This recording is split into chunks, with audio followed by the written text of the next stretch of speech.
je ne sais pas qu'est-ce que je dis, cher président, messieurs les membres du gouvernement, enchanté de faire votre connaissance et je suis très heureux de venir participer modestement à la formation sur le module qui nous réunit aujourd'hui et à Goodraid. J'espère que le meilleur est à venir pendant ces 2 jours et que non seulement nous vous transmettrons nos modestes connaissances, mais que nous apprendrons de vous. Parce que tel que je vois, vous êtes des experts dans votre domaine, différents domaines. Ou bien c'est le même domaine parce que je vois qu'il n'y a que de l'argent qui circule sur les chevalets. Et que donc c'est une bonne nouvelle pour nous. Aujourd'hui nous sommes réunis par le CESAC pour un renforcement de capacité. Pour la petite présentation, je m'appelle M. Ibrahima Cissé. Mais avant cela, vous voyez bien que je n'ai pas porté de masque. Parce que je me suis dit que je suis en face de personnel de santé et que vous êtes en bonne santé. Donc, voilà. Donc, voilà, je m'appelle M. Ibrahima Cissé. Voilà un peu une petite présentation de mon cursus et profil. Donc, titulaire d'un DSS Transport Logistique UCAD pour parler court. Maîtrise en commerce international, Université Cheikh Anta Diop. Certificat d'expertise sur la gestion des opérations douanières aux fins, c'est un peu une pécadille, hein, aux fins de l'application de l'OMC, l'Organisation mondiale du commerce, sur l'évaluation de la valeur en douane. Ok.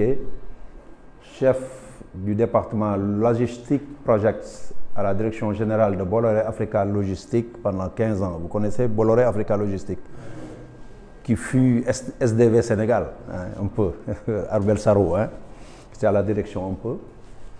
Bon, ensuite de suite, j'ai quitté Bolloré en 2009, par départ négocié, parce que vous vous rappelez, l'avènement de Dubaï Port World, Bolloré avait le monopole dans le port de Dakar. Le président Wade avait chippé le monopole et l'avait donné à Dubaï. Il y avait un tollé. Nous avons fait même une marche jusqu'à devant les grilles du palais. Mais finalement, Bolloré a organisé un système de départ négocié. Bon, moi, je n'en faisais pas partie parce que c'était le personnel du port qui avait ce métier. Mais j'ai dû faire un peu de lobbying pour en faire partie, pour partir. Parce qu'il y avait l'enseignement aussi, le virus de l'enseignement. J'étais un peu impliqué dans toutes les grandes écoles, l'École nationale des douanes, où je suis professeur, au centre Mar. Bon, c'est pas, je crois que oui, c'est dit. Ainsi de suite. Donc j'ai dû faire un peu de lobbying pour partir et pour mieux me déployer dans le domaine de la consultance et de, voilà, en 2009. Mais finalement, j'ai atterri à une autre société, CIMAR, Société des industries maritimes, mais je n'ai fait qu'un an. Et voilà, je suis allé à la ville de Dakar, à la direction du développement urbain, où j'étais chef de la division administration et logistique. Ben voilà, et puis ainsi de suite, mais voilà, une petite présentation. Alors, pour ma part, parce que je laisserai mon collègue ici présent venir en deuxième ligne, il va parler de lui. Alors, je suis un peu un professionnel qui enseigne ce qu'il pratique au quotidien. Donc, vous voyez que la compétence n'est pas que le savoir. C'est le savoir plus le savoir-faire. Parce que quand on sait et qu'on ne sait pas l'appliquer, on n'est pas compétent. Donc, il faut pouvoir appliquer ce que l'on sait pour être compétent, reconnu par ses pairs. Vous voyez un peu cette compétence. Et pour finalement avoir de la délégation, qu'on puisse vous faire confiance, de vous donner des responsabilités, que vous puissiez travailler sans qu'on vous assiste. L'autonomie, donc. Vous voyez un peu? Donc, voilà un peu. Et donc, je suis très enchanté. Je vous donnerai la parole, hein, pour la présentation de tout un chacun. Parce que déjà, il y avait... Je ne sais pas si on peut occulter ça, parce qu'il y a un peu les chevalets qui parlent déjà. Sinon, pour gagner un peu de temps, parce que si tout le monde doit parler. Alors là, je suis assisté de mon collègue et jeune frère, M. Mohamed Lamine Sano, qui est un non moins talentueux, expert, brillant, vous verrez son profil et il va parler. Donc voilà un peu, nous allons donc démarrer. À qui on donne la parole, s'ils ne sont pas très versés dans la chose, ils vont dire, mais bon, je vais abonder dans le sens de mon camarade, je m'aligne. Ça c'est parce qu'on peut...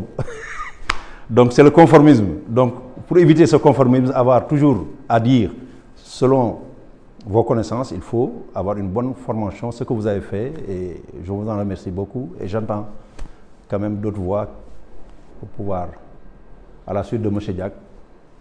Vous peut-être avoir de la connaissance, savoir de quoi ça parle, parce qu'en tant que gestionnaire, peut-être on est appelé demain à gérer les stocks, bien à gérer les matériaux dans une entreprise quelconque. Donc avoir des connaissances, ça ne va pas demain.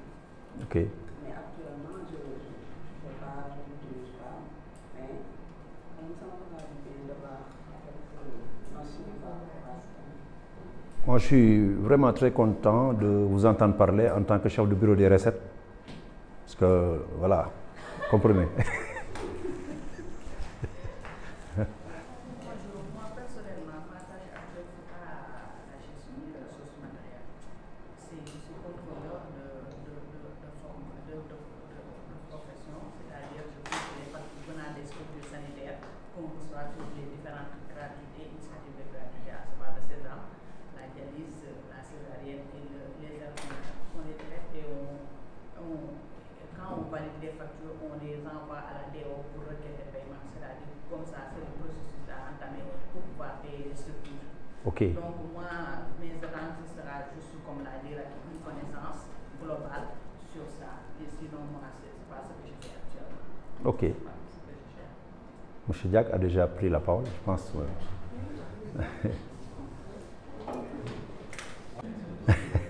Bonjour tout le monde.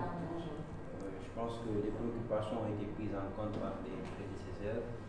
Inch'Allah, au sortir de ce module, peut-être nous serons rapprochés en gestion des carburants, des voitures et des matériaux d'une manière générale. Donc ça va nous permettre davantage de perfectionner dans notre tâche quotidienne. Merci. Et camper, voilà. Il y a un leitmotiv, quelque chose qui revient dans tous ceux qui sont intervenus. Il y a un maître mot, gestion des stocks. Gestion des stocks, c'est le maître mot. Et voilà. Donc, M. Sanon, je pense que nous pouvons déjà, après avoir entendu les uns et les autres, je pense qu'il y avait 1 heure de temps imparti pour les présentations et les attentes. Et je ne sais pas, pour le suivi, la pause, c'est 11 heures. Donc nous avons 1 heure de temps. Et qu'est-ce qui suit, s'il vous plaît, excusez-moi. Il est déjà 10 heures. Donc voilà, conception de tableau. Voilà. OK. Donc voilà, nous avons 1 heure de temps jusqu'à 11 heures pour prendre une pause café. Je vais laisser M. Sano décocher les premières flèches. Allez-y. Ça dépend dans quel domaine vous êtes.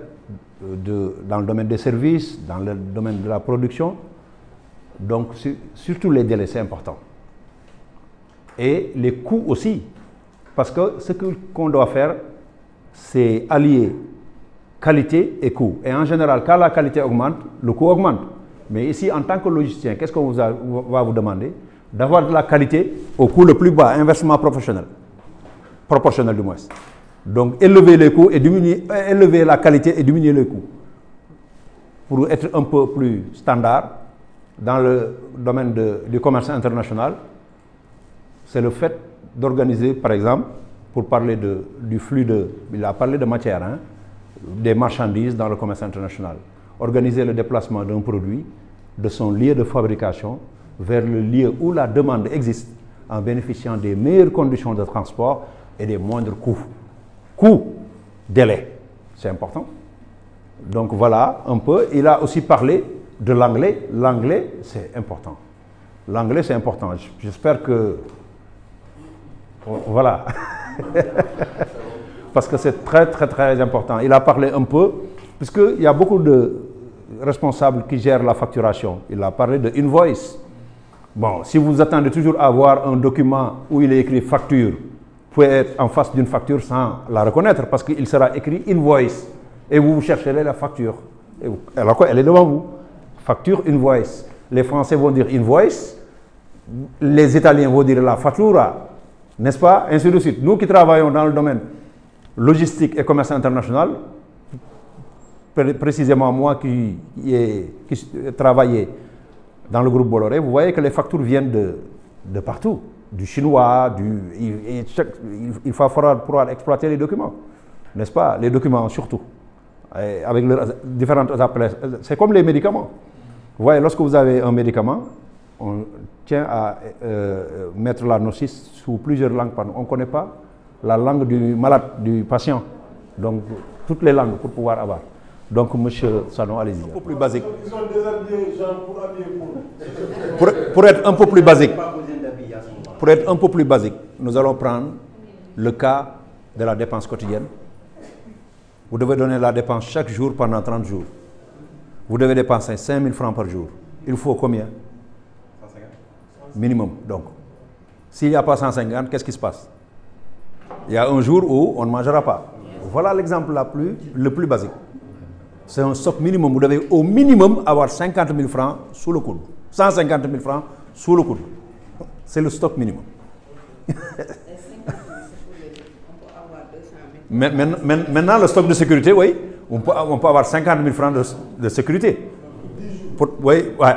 Au cas où le ministère de la Santé ne paie pas la commande, le fournisseur met par exemple une semaine avant de vous livrer. Donc vous savez que vous avez un délai d'une semaine. Ça, c'est l'expérience qui vous le dit.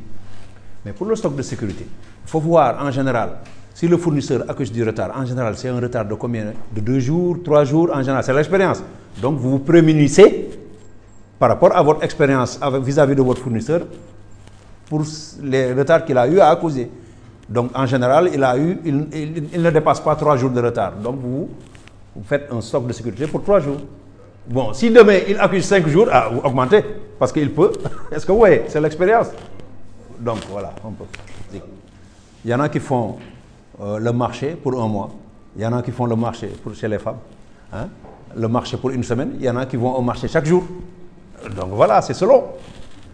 Est-ce que vous voyez? Donc vous pouvez réfléchir en nombre de jours, en nombre de mois, en nombre de... Ça dépend de vous. Mais de toute façon, ça dépend. Tout dépend de votre fournisseur. C'est-à-dire que... parce que, comme je dis, imaginez vous avez un entrepôt central. Et à partir de cet entrepôt central, on ventile vers les entrepôts secondaires.